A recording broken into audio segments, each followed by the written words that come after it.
Wankawan TV1.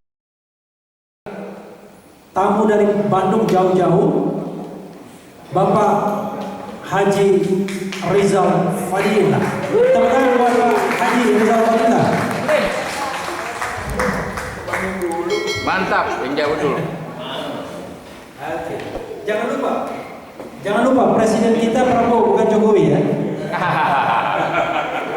Assalamualaikum warahmatullahi wabarakatuh. Alhamdulillahirabbil alamin. Wassalatu wassalamu ala Rasulillah wa ala alihi wa sahbihi. Bapak Ibu yang saya hormati,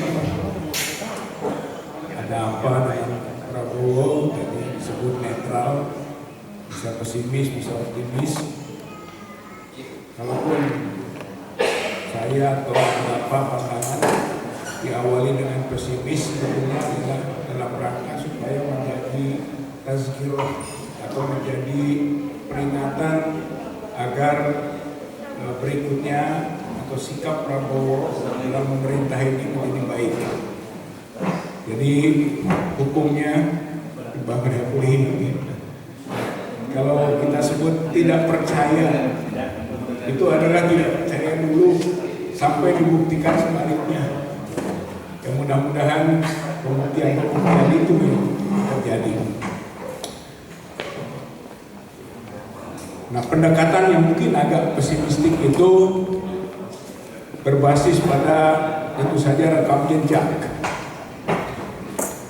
bahwa Prabowo ini kontroversial, bahkan boleh juga disebut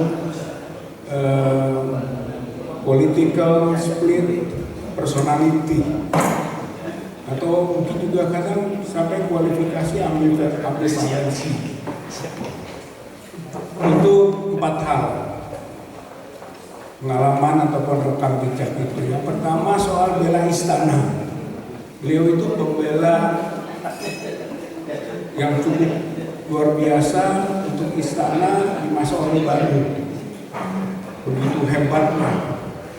Sampai-sampai pengkritisi juga mendapatkan ancaman seperti Munawar Muhammad atau Gus Dur pada awalnya, Nurholis Majid, itu orang kritis yang diingatkan karena jangan sampai mengganggu istana.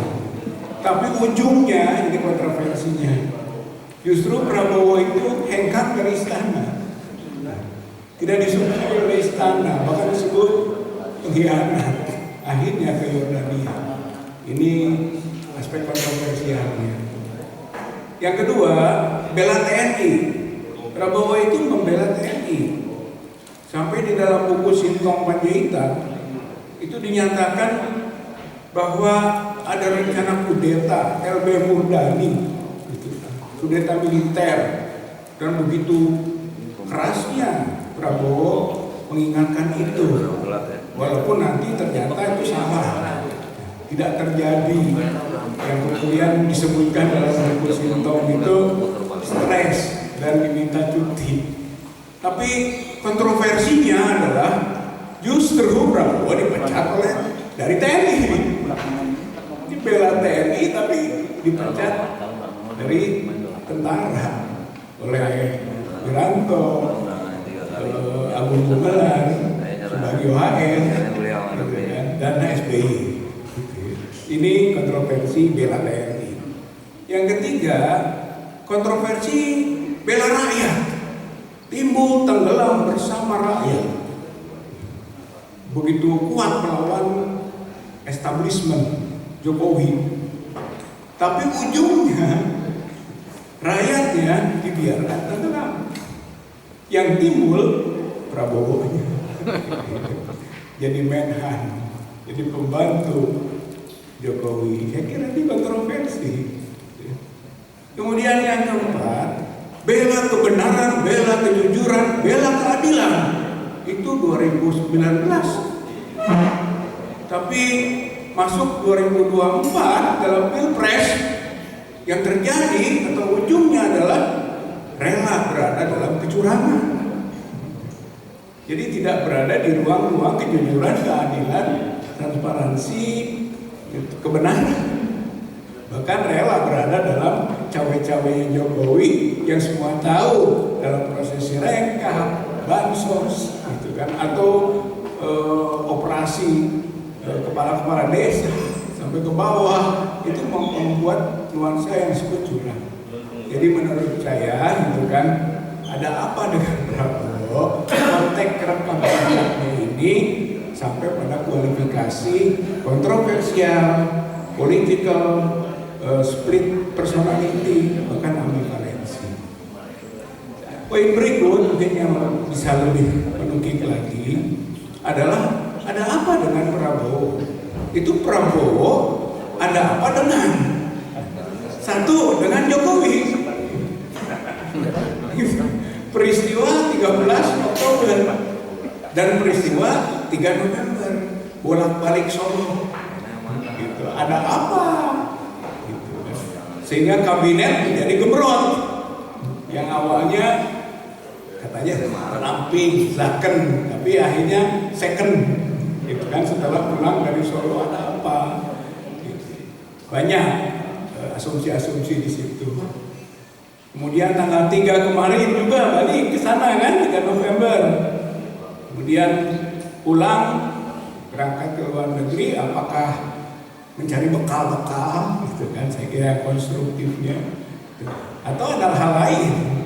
Sampai urusan judi online pun menjadi bagian asumsi, gitu. Apakah Budi Ari, gitu kan, akan diproses? Itu yang berkaitan dengan masalah ada apa dengan Prabowo, konteksnya adalah Jokowi. Dua, ada apa dengan PS dan Cina? Waktu menjadi presiden, putusan dari MK itu dipanggil dulu ke Cina dan baru kembali, kemudian MK memutuskan Prabowo. Sekarang setelah dilantik, pertama datang ke Cina. Bahasa beliau dalam pidatonya ke Cina itu diundang. Kalau menurut saya dipanggil. Beda dengan ke Amerika, ke Inggris. Kalau ke Amerika, ke Inggris, kunjungan kehormatan. Jadi ada apa konteks Cina ini? Yang ketiga, sebelumnya keempat. Yang ketiga, ada apa Prabowo dengan naga-naga? Karena ada kasus PIK 2 dan BSD yang keluar pernyataan bahwa tidak ada negara dalam negara dan tidak ada perumahan eksklusif. Tapi dalam konteks prakteknya itu masih berjalan. Belum ada kebijakan yang konsisten dengan sikap itu. Jadi ada apa dengan naga-naga? Dan yang terakhir, gitu, ada apa dengan umat Islam? Karena ini menyangkut dukungan umat Islam yang kemudian akhirnya umat Islam tidak merasa terhadap representasi. Ada apa? Sampai kasus kilometer 50. Listio Sigit menyatakan kalau ada novum kilometer 50 akan dibuka lagi. Dan Listio Sigit masih menjadi Kapolri sekarang. Maka sudah seharusnya Prabowo menjalankan pernyataan itu. Buka lagi kasus kilometer 50. Novumnya sudah ada. 3 sekurang-kurangnya novum itu. Soal Acai CCTV, soal supir mobil derek yang di kilometer 51 tidak terjadi apa-apa.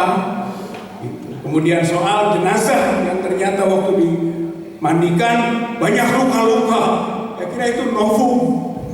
Dengan novum kilometer 50 harus dibuka kembali.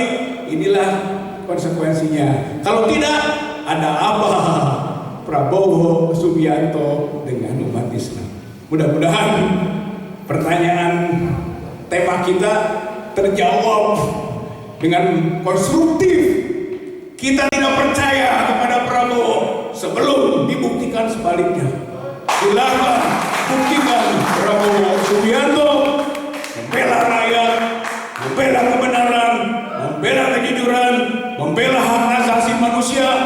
membela Pancasila dan Undang-Undang Dasar 45. Terima kasih. Assalamualaikum warahmatullahi wabarakatuh.